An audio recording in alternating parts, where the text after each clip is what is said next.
Hi guys, this is Donna Dewberry with another practice session with you, and we're doing simple strokes. I'm going to show you a couple things that are important to you to help you along the way.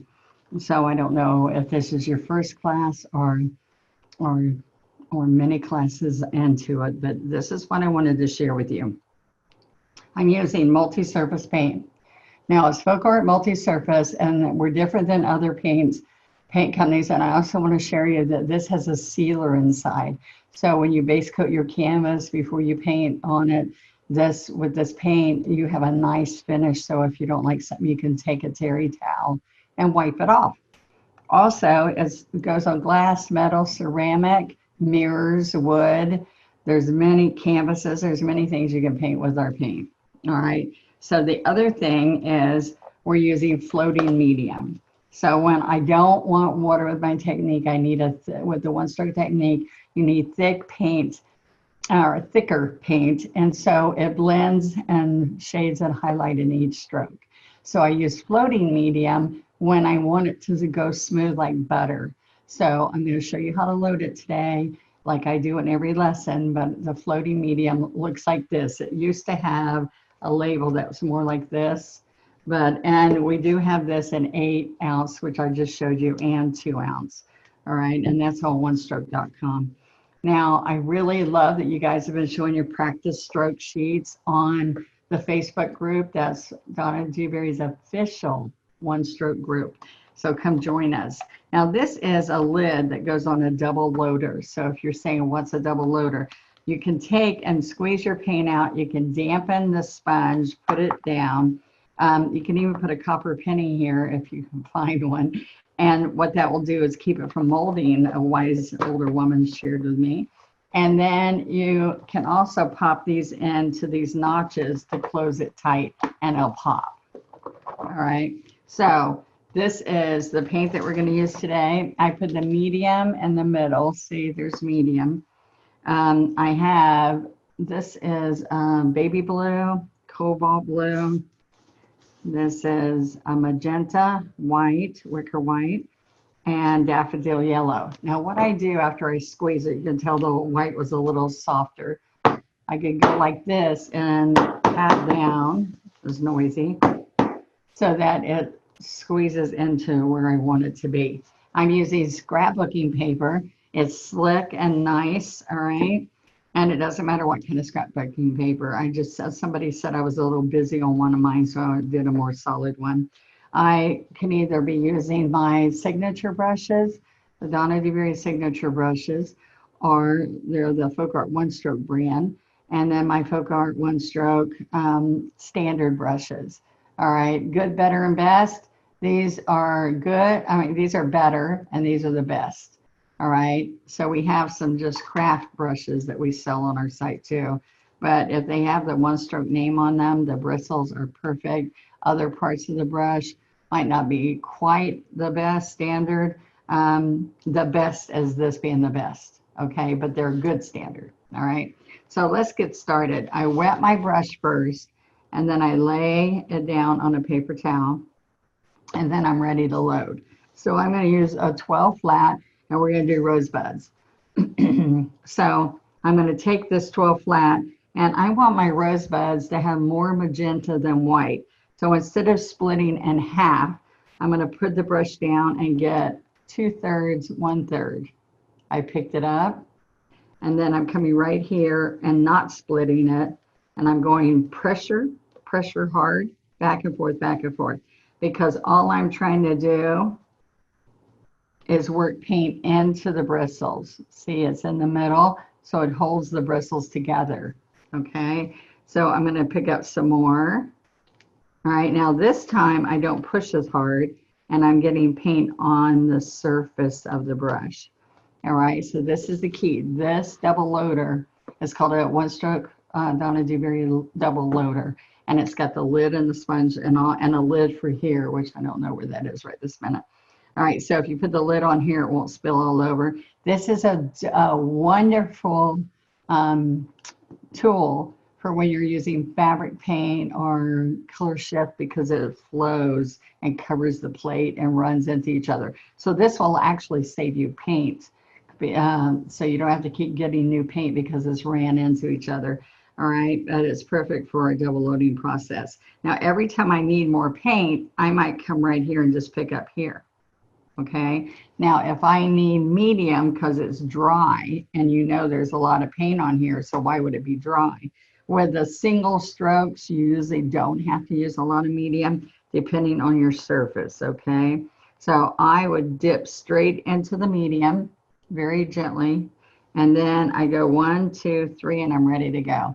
Now you can only go into that medium every second or third stroke, usually every third stroke, because then it will make it muddy, and that's what we don't want. We want to keep the colors white, medium pink, darker pink, and all the way dark. Okay. Now, so this is what we're going to do. We're going to show you how to start building the rosebud. All right. So that's a good flower to start with, where it's got 2 lines. All right. So you can just dot those lines. I don't want it to be a big production. Some people spend a long time drawing them. All right. So I want your brush always straight up so the bristles do the work, but sometimes I lay it down so you can see. But I'm going to start here, lay down pressure, guide it up and over the hill and slide down. Okay, so chisel, flat, chisel, stand up.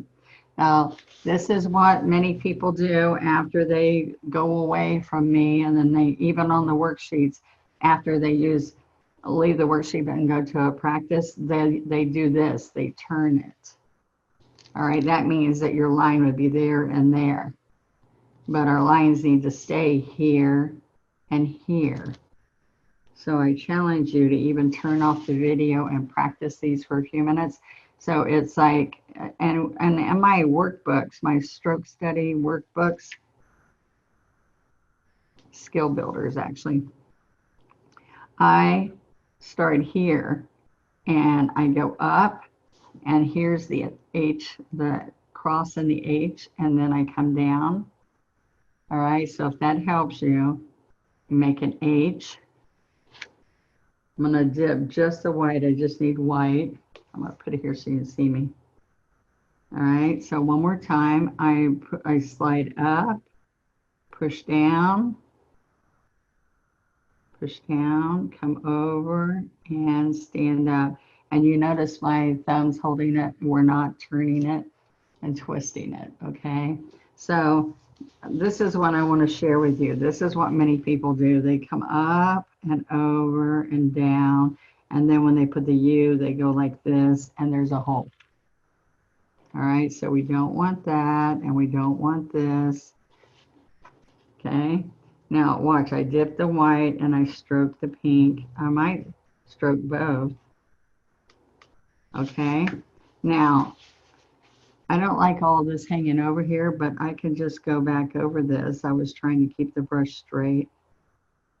All right, so now this is what happens. We're gonna take, I'll move it here. If you're lefty, you're gonna start on this side and go that way. Whatever's comfortable for your left-handed people. All right, then I'm gonna push down, and with the white, I'm gonna form a U. And we want that circle to fill in. All right, so let's try it here. Chisel, push down, and stand up. Now, if I come over here, see where the H is? Then you're going to come here and you're going to cross across where the H is and bring it up. Chisel, flat, slide over, and stand up. All right. So you notice I keep picking up paint by just going back into this cubby right here. Now I'm going to go slightly lower and a little bit out. Okay. Pick up paint, slightly lower and a little bit out. All right, so that's a really easy stroke that I want to show you there.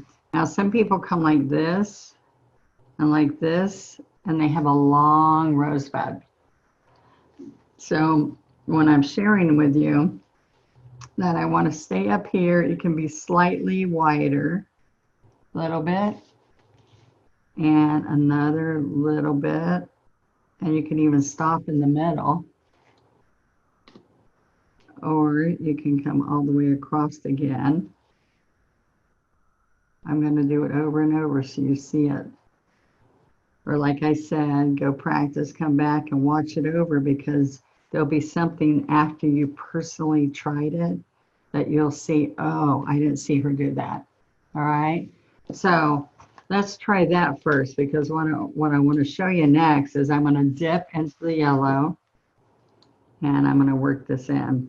I'm going to dip the yellow and white and pink, and I'm going to work it in just a little bit. And this is the color of a peace rose. So I put my line, push, up and over, touch, and that's what you do if you had a white background. We're going to come right here and meet. So it's got to be a complete circle, and sometimes it's an oval. And if you need more paint, go pick up more paint so that you get this really nice layered look. All right. Now I'm going to show you a couple of things on here. I'm going to do a little bit more.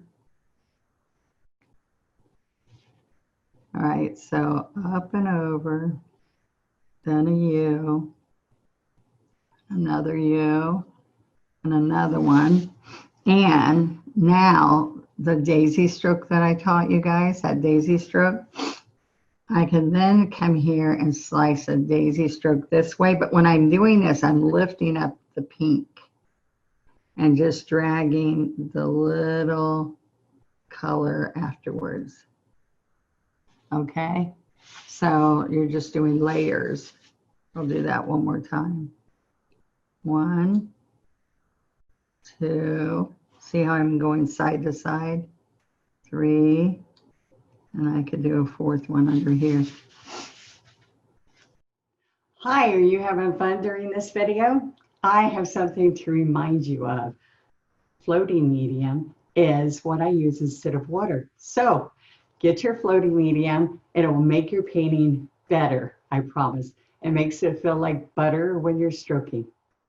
All right, so I want you to practice. There's a lot of other looks where you can make a wiggle in the back of your shell, or you can make a smooth one.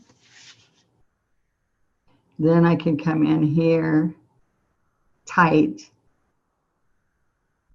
and do the center. You get a little bit of yellow. Then I'm going to come here to here. And then look, I can lay this out. This is some practicing you guys can do. All right, now watch what happens here. I can touch here, lean the white, and then stand up. Let's do it this side. Touch, lean the white, and then stand up and lift the pink. Let's do that again. Lift the white, lift the pink. Okay, so I'm going to come back in here. Watch this. I'm going to come here, lean, lift, lean, lift. All right, so that's just more of a full.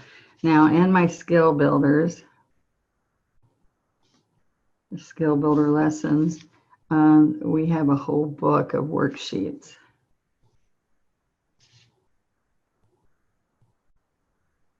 And when you get those, work on those worksheets, you can get a certificate for each workbook that you finish. Along with that, it has a 3-hour video that goes with it. That's on onestroke.com.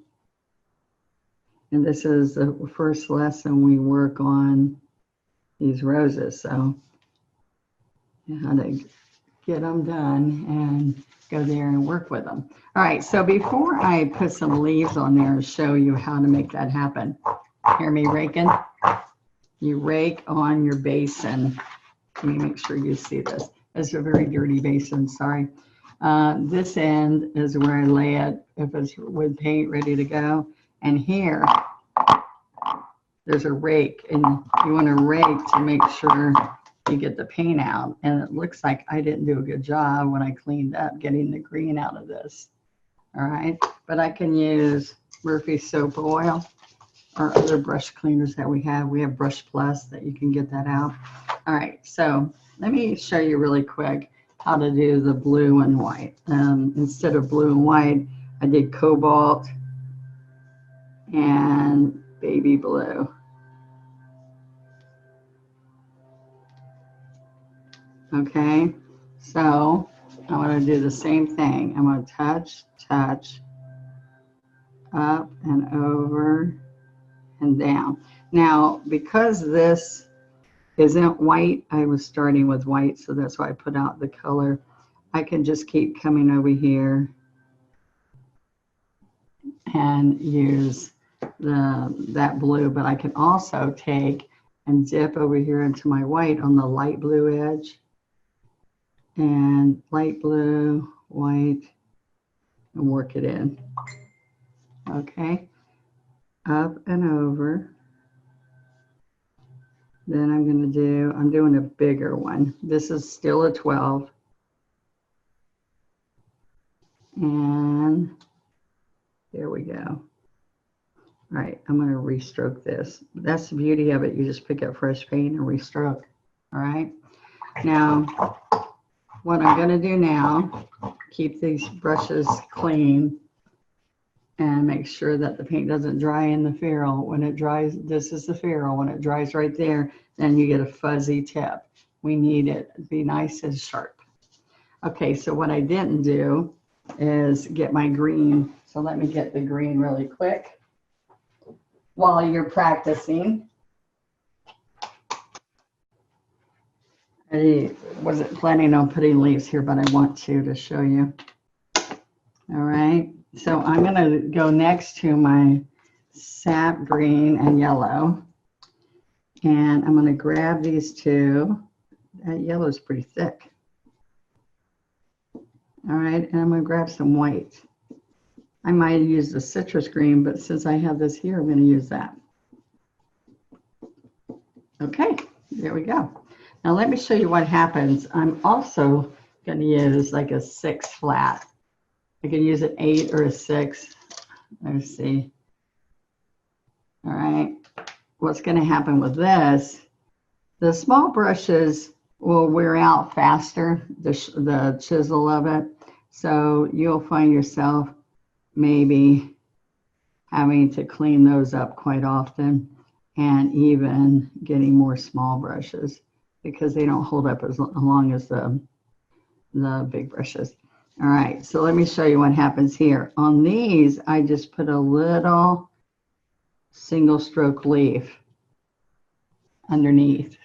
All right, so let me come a little bit closer and show you that I can just add a little bit more green and put a few of these at the bottom. And then I don't have to do a calyx. So I'm going to show you a calyx, which is not always fun, but it takes a little bit of practice. But I want you to see that on these guys, if you just put 2 or 3 of these underneath with the 6 flat, and then I put another rose, those are easier to do, so I do less calyx, just to let you know. Same thing here. I can do 1, 2, 3. Let's do a dark green one, 4, 5. All right, so, or I can just do all dark.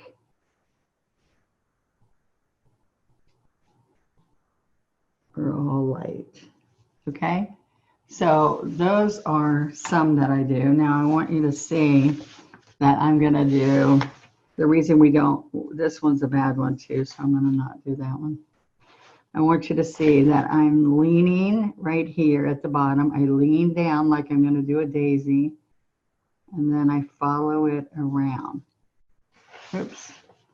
All right, now right here, I push down on the chisel like I'm going to do a daisy, and as I lift, I take it around.